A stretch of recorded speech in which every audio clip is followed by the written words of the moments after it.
টাঙ্গাইলের মির্জাপুরে মাধ্যমিক শিক্ষার মান উন্নয়ন ও ভালো ফলাফল অর্জনের লক্ষ্যে ইংরেজি, গণিত ও বিজ্ঞান বিষয়ের শিক্ষকদের নিয়ে একদিনের কর্মশালা। এ নিয়ে থাকছে বিস্তারিত রিপোর্ট।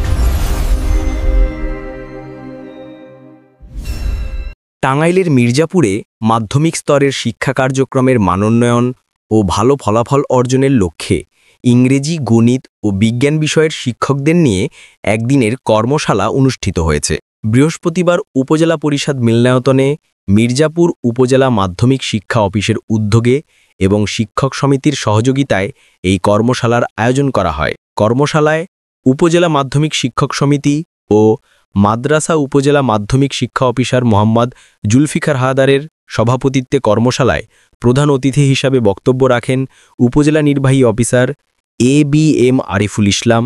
বিশেষ অতিথি হিসাবে বক্তব্য রাখেন উপজেলা মাধ্যমিক শিক্ষক সমিতির সভাপতি মোহাম্মদ আতিকুর রহমান, সাধারণ সম্পাদক মোহাম্মদ আমজাদ হোসেন, উপজেলা মাদ্রাসা শিক্ষক সমিতির সভাপতি অধ্যক্ষ মৌলানা আবদুল্লাহ তালুকদার, সাধারণ সম্পাদক মোহাম্মদ ফজলুল করিম, প্রধান শিক্ষক মোহাম্মদ খোরশেদ আলম এবং উপজেলা মাধ্যমিক শিক্ষা অফিসের একাডেমিক সুপারভাইজার প্রবীর কুমার চৌধুরী প্রমুখ। দিনব্যাপী এই কর্মশালায় উপজেলার বিভিন্ন মাধ্যমিক বিদ্যালয় ও মাদ্রাসার প্রধান শিক্ষক, সুপার এবং ইংরেজি, গণিত ও বিজ্ঞান বিষয়ের শিক্ষকবৃন্দ অংশগ্রহণ করেন।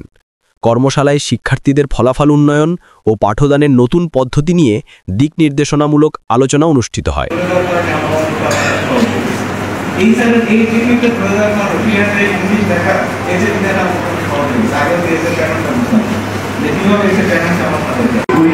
অনেক সময় আছে, কারণ আমরা এখন থেকে একটা দাঁড়িয়ে গেছে বছরের জানুয়ারি 1 তারিখ থেকে আমি দেখতে চাই মির্জাপুর উপজেলায় একটা রুটিনে একটা মেশিন লাগে প্রত্যেকটা স্কুলে বছরের প্রথম দিক থেকে। আমিও আপনাদের সাথে একাত্তরে গ্রহণ করলে আপনাদের সাথে থাকতে হলে আপনাদের কাজটা আরো সহজ হবে।